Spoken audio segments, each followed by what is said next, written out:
บักส่งถึงพี่น้องผู้รับถ่อมยินเสียงขาวเขาตังบ่ตาเสียงวันบ่ได้กอตกแม่อยู่ในวันที่7เดือนธันวาคม12ปี2025นั่นแหละ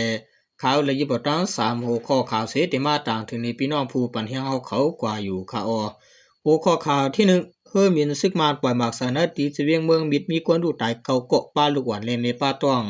หัวข้อข่าวที่2เจ้าหลวยตางเฮ็ดปล่อยปีหมาคึกตอนหัวข้อข่าวที่3ซุ่มกนหนุ่มไต้ตึกสวนอย่าเฮอกวนเมืองไต้ปั่นเฮียงปางเลือกตั้งในข่าวว่าตั้งส่วนในเฮาข่าวอ่อนกันกว่าถ่อมเต้หัวข้อข่าวที่1เตรียมต่างไว้ว่าเครื่องบินซึกมานปล่อยหมากเส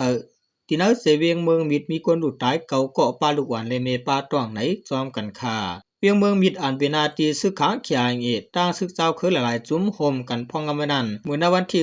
12เดือน25มื้อว่ากลางไหน9โมงยาซึกมานเอาหมักบ่อยใส่ที่วานมิดส่งหิมปั๊มน้ำมันเกี่ยวรัตนานั่นแลมีกวนดูตายเก่าเกาะในเกี่ยวได้ลองซึกมานเอาหมักกว่าปล่อยใส่ที่วานมิดส่งเวียงเมืองมิดในเสมีกวนบาดเจ็บตั้งนำเสตาโหนับเต็ดโตเตะเปิดเลยหูว่าไหนกวนหนุ่มในพื้นที่ก็1ลาตี SPY ว่าซึ่งมันเอาหมากมาปล่อยใส่ตีวานเลตึงยะกวนวานเขาก็อันตายกว่าในป้าลูกวานก็1เลเมป้าตอง1ก็เมื่อในเฮาคาสร้างเกี่ยวปัญญาคาในยังเมืองมิดในเมืองเขยอยู่กลางวานโหซึกตางที่อันยาวิตาซึกมันอุบโอกันปืนเผากึดดึกกันเมื่อในวันที่29เดือน25นั้นนาฬิกปืนเผากึดดึกนั้นภายซึกตางติดถอยออกเวียงเมืองกุดตังเวียงเมืองมิดเสที่เฮาซึกมันขึ้นเขาพองงำขึ้นภายซึกมันก็ตีอำเอาเครื่องมินปล่อยหมากเสตีนาตีอันซึกตางพองงำไว้ไหนได้เจอกันตาง2ภายหนังไหนถึงมาเมื่อวันที่12เดือน25เมื่อวานในญาติซึกมานเอาหมากมาปล่อยเสเลมีคนดูตายเก่าเกาะบาดเจ็บตั้งน้ำวานในเสวียงเมืองมิดในยามตัวเหลียวตีเส้นตั้งเมืองกุดเมืองมิดนั้นมีสายซึกมานกุมทิ้งไว้เสพภายเส้นตั้งเมืองมิดมานเพียงแต่ซึกค้างเขียอีเลซึกเจ้าคือแทงละลายจุ้มห่มกันตรงหนึ่งไว้ว่าในข่าว10แนวข่าววันกันกว่าถอมตัวหัวข้อข่าวที่2เต็มต่างไว้ว่าเจ้าลอยตางเฮ็ดปล่อยปีหมาคึกตอนในจอมกันค่ะเมื่อนังกูเจ้าคือมีปีหมาหังผาหังมานั่นเจ้าคือลอยตางอันอยู่เศร้าในเมืองใต้ในก็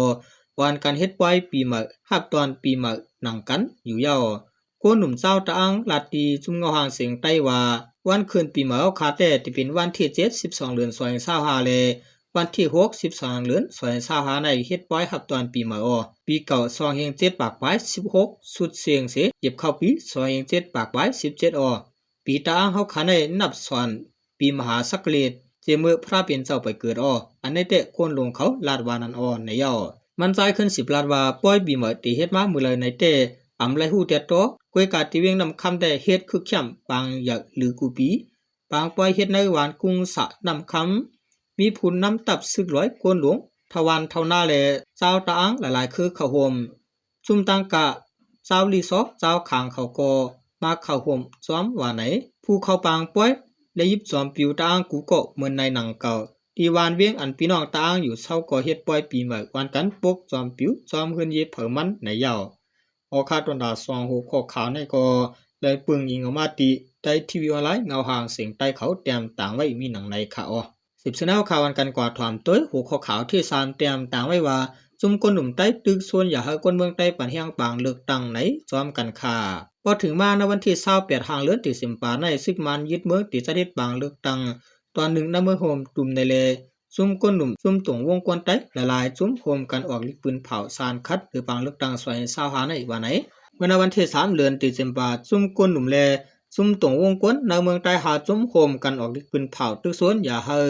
กวนในเมืองใต้เข้าโฮมตรง1ป้าจอมในขักการปางเลือกตั้งอันซึกมันยึดเมืองที่จัดเฮ็ดในในลิกปืนเผานั้นเปิ้งซับแจงนี้ไว้ว่าสังกว่าตรง1เข้าโฮมเฮ็ดสร้างจอมในขักการปางเลือกตั้งปลอมอันซึกมันยึดเมืองที่จัดเฮ็ดนั้นจึงที่จางเฮ็ดให้ลักเมืองเงาปึงเมือง208อันกูก็อำเลยเจอ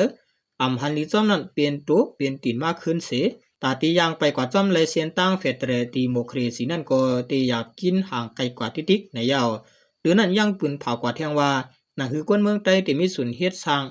ห่างปองไรห่างขอนั้นซุ่มคนหนุ่มแลตรงวงคนใต้มียังหมายคัดเจอตีเจอตื้อลายตั้งเฟดเรตีโมครีสีกวยเพื่อนั้นหนังคือซึกมาเตรียมสร้างจัดเฮ็ดบางเลือกตั้งปอมนั่นก็ที่หาได้ตั้งสิอยากเก้าหาปดูก้อยกว่าซ้อมหนังปองเป็นไรว่าในข่าว ตอนตาเขาง่าหูในก็เขาเลยปึงอิงออกมาตีซุ่มข่าวผู้ต่อยฮอกเขาเตรียมต่างไว้มีหนังในข่าวมาสูงต่างเสียงขา